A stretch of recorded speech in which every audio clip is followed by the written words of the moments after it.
We welcome everyone again to our midweek service. But before anything else, I would like everyone to join us in our prayer. Lord, we thank you for all the blessings that you've given us and for the safety that you provided us during this pandemic. I hope that our prayer and our praises will reach you and please you, O Lord. In Jesus' mighty name we pray. Amen.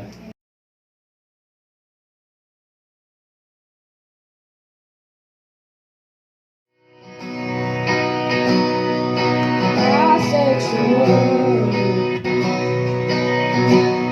but it couldn't fill me. Man's empty praise and treasures that fade are never enough.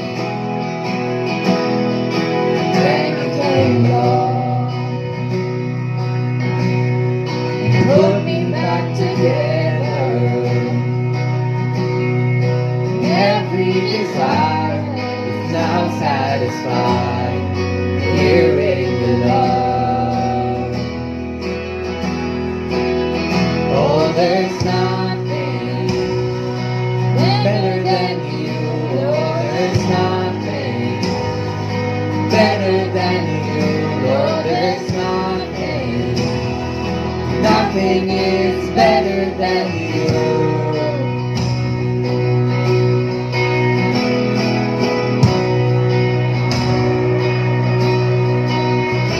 I'm not afraid to show you my weakness,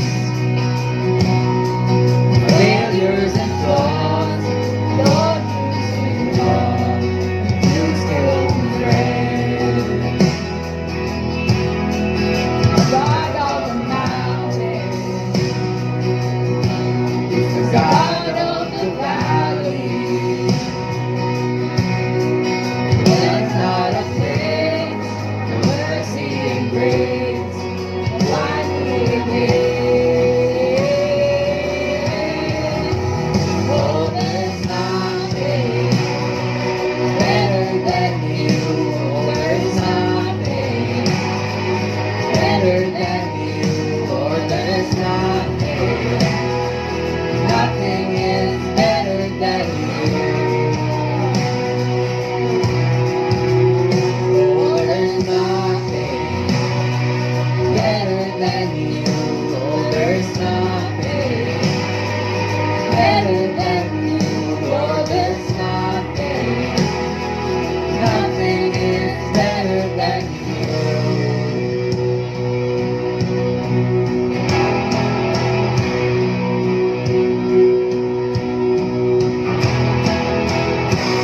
Turn mourning to dancing.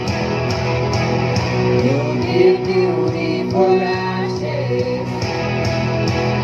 You turn shame into glory. You're the only one who can. You turn mourning to dancing. You give beauty for ashes. You turn shame into glory. You're the only one who can. You turn waves into gardens.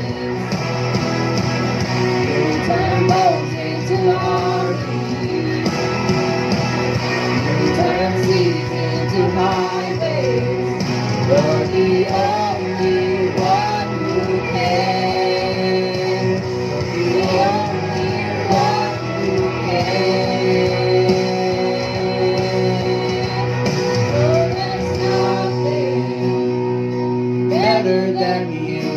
There's nothing better than you. Lord, there's nothing. Nothing is better than you. You turn dancing from morning to dancing. You give beauty for ashes. You turn shame into glory. You're the only one who can.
po sa ating lahat at welcome back muli sa ating midweek service. Sa oras na ito, nais ko po kayong anyayahan na manalangin para tayo tuluyang gabayan at ingatan ng ating Panginoon. Tayo po'y manalangin. Dakilang Diyos, maraming salamat po sa pagkakataon at sa oras na nagkalog niyo po sa amin. Bagamat kami po'y magkakalayo, salamat sa teknolohiya na iyong ginagamit para patuloy namin mapag-aralan ang iyong mga salita at ma-reach out ng mga taong dapat makarinig, makatanggap ng iyong mensahe. Ako po inyong gabayan sa pag-share na ito at maluwalhati nawa, Panginoon, ng iyong pangalan magpakailanman. Maraming salamat po sa pangalan ni Jesus. Amen. Ayun mga kapatid, maraming salamat po at nandito ka uli. Ang i-share ko po sa inyo ngayon, itong pinamagatan kong Where is God When I Needed Him the Most? So ito ay matatagpuan sa Aklat ni Juan, John 11, 1-45. I-summarize ko na lang ho yung storya. Ito po yung tungkol sa resurrection ni Lazarus. Yung time na nagkasakit siya at nung binuhay siya ng Panginoon. So, ayun po. So, ang focus natin dun sa characters nito ay yung magkapatid na si Martha at si Mary.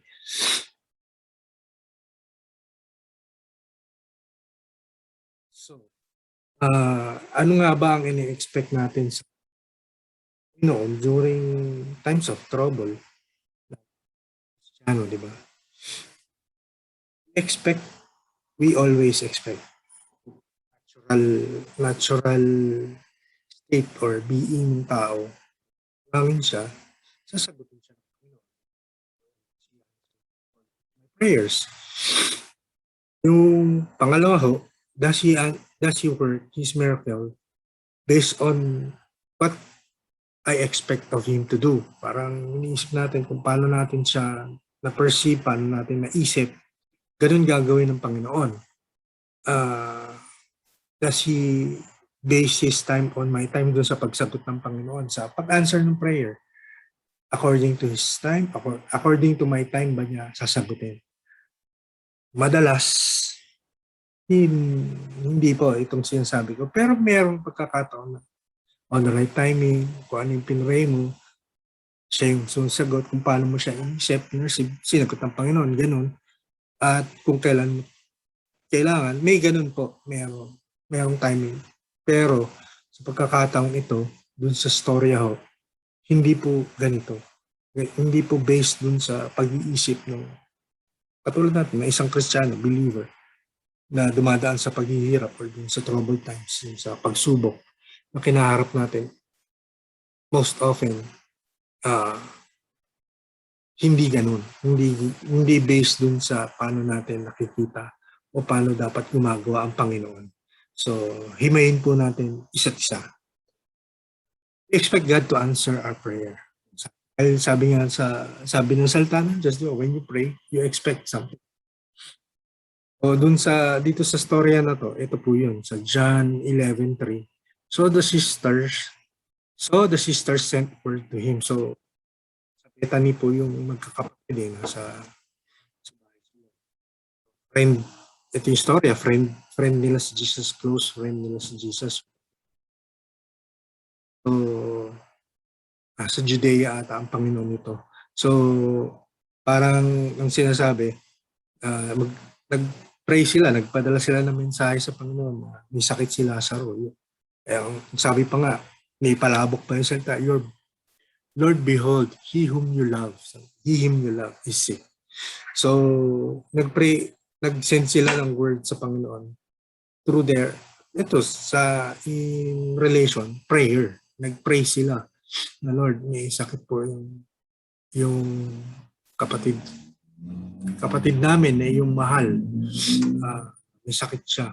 So, ang prayer, punta ka dito, Panginoon, pagalingin mo siya sa sakit niya. So, yun yung ine-expect nila, Martha at Mary, according dun sa prayer nila na dumating. Well, instant reaction naman natin, di ba? Pag mga mahal natin sa buhay, halimbawa, nasa trabaho ka, sabihin, oh, yung anak mo na disgrasya. Anong tendency? Di ba? Mas mag-iimpake tayo, magpapaalam tayo sa boss natin. Aalis na tayo, pupuntahan na natin immediately. Ganun yung dun sa, in terms of your love, yung loved one natin. So, ganun din dito ini-expect ng dalawang magkapatid na pumunta ang Panginoon. Dahil nga may sakit si Lazaro, malubha.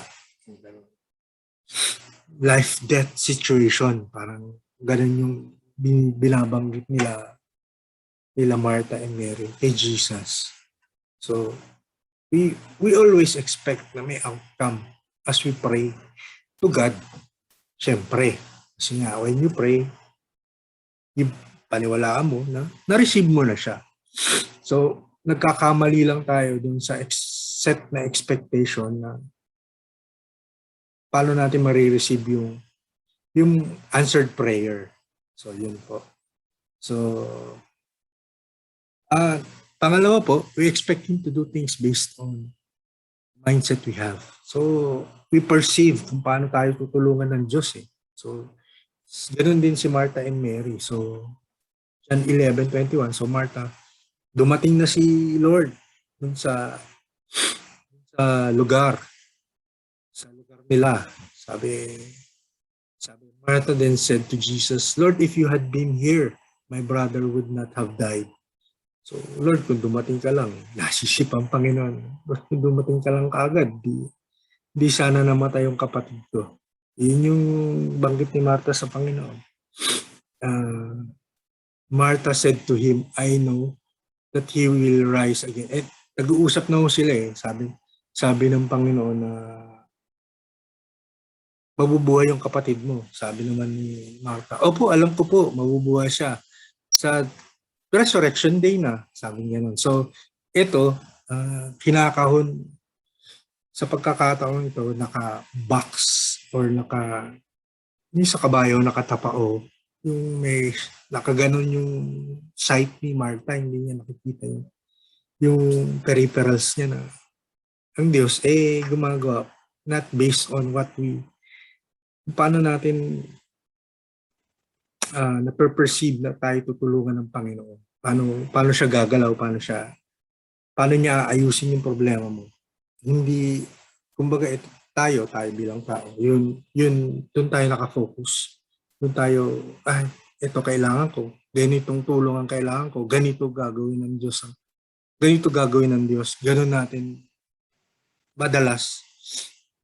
Kaya ako nilagay yung icon ng box. Lahat, tsaka yung target. May target tayo, ito yung gusto natin eh.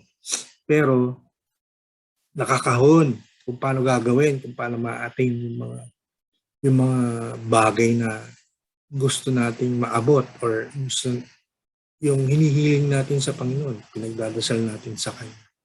So, nakakahon tayo. So, hindi dapat ganun. Kasi hindi naman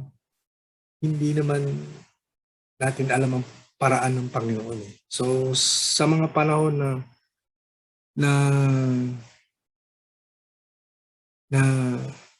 dumadaan ka sa trouble time, sa mga pagsubok, huwag natin ikahon ang Panginoon. Huwag natin limitahan ang kilos niya base dun sa gusto natin mangyari sa buhay natin, dun sa mga prayers natin, sa mga sitwasyong hinaharap natin. So, ang Diyos gumagalaw according to His will, according dun sa mga dapat nating paggalawan. So, eto, katulad nito, yung sa verse 24, di ba sabi ni Lord, naniniwala ka ba na mabubuhay siya? Ang perspective ni Martha, sa Resurrection Day. Hindi yung on that day, kasi patay na nga eh. Hopeless na siya eh. Parang, Lord, dumating ka pa. Patay na eh. Parang gano'n na ho siya eh. Yun po yung aking pananaw doon. So, parang defeat na kaagad yung yung faith ni Martha sa Panginoon na mabubuhay si Lazaro. Oo, mabubuhay, pero sa resurrection day na. Yun po yung point doon sa verse 24, nakakahon yung kanyang isipan na ando na nga si Lord eh. Sabi nga ng Panginoon, I am the resurrection and the life. So, di ba? Siya ang pagkabuhay at siya ang buhay. So, hindi na-gets ni Martha yung sinabi ng Panginoon. So, nakabase siya dun sa nung may sakit siya, baka napagaling mo pa or mapapagaling mo. Pero ito, patay na Lord. Yun po yung naisin kong ihatid dito. Next thing po, we always expect God to answer us right now. Ang madalas, pagka-amen mo, andyan na yung sagot. Pagka dilat mo ng mata, answered prayer na, nasa harap mo na. Madalang ho yun eh. Ganon, Diyos ang Panginoon eh. I remember one time, pinatotoo nila pastora ito eh. Pastor at pastora. Meron silang bill na dapat bayaran. Tapos pagka-amen nila kapag afterwards, dumating na yung sagot ng Panginoon. May ganon ho. Pero merong times na hindi ganon. Hindi right ng pagka-amen mo. Instant, nandyan na yung sagot na sarap. Hindi po ganon. Ito sa verse, tumatalon po ako para mag-gets lang natin yung pinaka-concept nung nais kong ipahatid sa inyo. So, sabi dun sa John 11:6, so when he heard he was sick, nalaman niya na may sakit eh. Nagstay pa si Lord ng 2 days dun sa kung saan man siya nag-i-stay. So, yung prayer, nakita nyo, yung prayer, hindi kaagad sinagot, hindi kaagad pumunta ang Panginoon doon. After 4 days pa nga ho nung dumating, sabi ni Martha, Lord, di ba nandun na sila sa puntod. Lord, teka, huwag mong pabuksan kasi pinabubuksan ni Lord yung takip nung pinaglibingan ni Lazaro. Lord, 4 days na, baka mangamoy na yan. Sabi gano'n. So, may delayed na for 4 days na. 4 days nang patay si Lazaro nung dumating ang Panginoon. So, sinadya ng Panginoon na i-delay. Nagigets nyo ba? Kasi may timing ang Panginoon. So, Martha din, ito sa verse 21 niya po, Lord, kung dumating ka lang nung pinatawag kita, nung nag-pray ako, dumating ka, buhay pa sana siya. Yun yung gusto niyo sabihin sa 11 eh. So, may timing po ang Panginoon. Hindi to according to our time. Kasi wag natin i-base ang Panginoon base dun sa alam natin. Lord, kailangan ko lang ngayon eh. Ligtas mo na ako ngayon. Kailangan ko. So, madalas ganun natin iniisip. So, this time, binibreak ng Panginoon na hindi ganoon. It will always be my time for a purpose na gusto kong mangyari sa iyo. Ganun po ang kumilos ang Panginoon. Sa pagkakataong ito, baka umaharap ka sa problema, umaharap ka sa pagsubok. At ngayon, nagiging impatient ka na. Gusto mo ngayon na kasi life and death situation ka eh. Hold on. Maging patient ka sa Panginoon. Sasagot ng Panginoon. Definitely sasagot ng Diyos sa mga panalangin mo. So, huwag kang mapagod, huwag kang maghintay ka, maging matyaga ka, maghintay. Dahil ang tulong ng Panginoon, iaabot sa iyo. So, in conclusion po, emphasis ko lang itong mga verses na ito para sa John 11:4. So, but Jesus when heard, verse 4, di ba? Narinig niya na may sakit na si Lazaro. Sabi niya, this sickness is not to end in death, but for the glory of God, so that the Son of God may be glorified. Verse 45, therefore, many of the Jews, therefore, many of the Jews who came to Mary and saw what had done believed in him. So, yun yung purpose ng Panginoon, para mag-glorify yung pangalan niya, para maraming maniwala. For that instant, di ba? Instance na binuhay niya, nasa resurrect si Lazarus. Maraming naniwala. Ganon din sa sitwasyon mo na ang Panginoon kikilos at kikilos siya hindi according sa naisin mo mangyari. Kung ano yung piniperceive mong gagawin ng tulong ng Panginoon sa iyo. Pero according yun sa hindi din according sa time frame mo na ngayon na. Ito ay according sa time frame ng Panginoon. Sa timing niya, perfect timing ng Panginoon. Para mag-glorify ang pangalan niya. Para mas maraming maniwala na ikaw tinulungan ng Panginoon. So yun po yung buod ng kwentong ito na ang Panginoon kikilos yan. Kikilos not according to you, but according to His will. Para ang pangalan niya ay maluwalhati. So, last verse na po before I leave it, before ko i-close na po. Sabi ng Proverbs 19:21, many are the plans of man's heart, but the Lord's purpose that prevails. It will always be God's purpose sa buhay mo, kapatid, sa buhay ko. I-share ko lang po. Ito lang, yung dumaan ako dun sa time niya. Yung pagkawala ng asawa ko po, si LT. Nagpe-pray ako, ganun po. Sabi ko, Lord, maawa ka sa amin, maawa ka. Maawa ka sa kalagayan ng asawa. Pagalingin mo siya ngayon. Ganun po ang prayer. Tapos nung kinuha na siya ng Panginoon, kinestyon ko ng Panginoon. Bakit? Parang si Martha, kung dumating ka lang, sabi ko, kung inabot lang ng Panginoon na pagalingin siya, di gumaling siya, di kasama ko saan siya ngayon. Hindi sana ako malungkot, nagdurog sa ganito.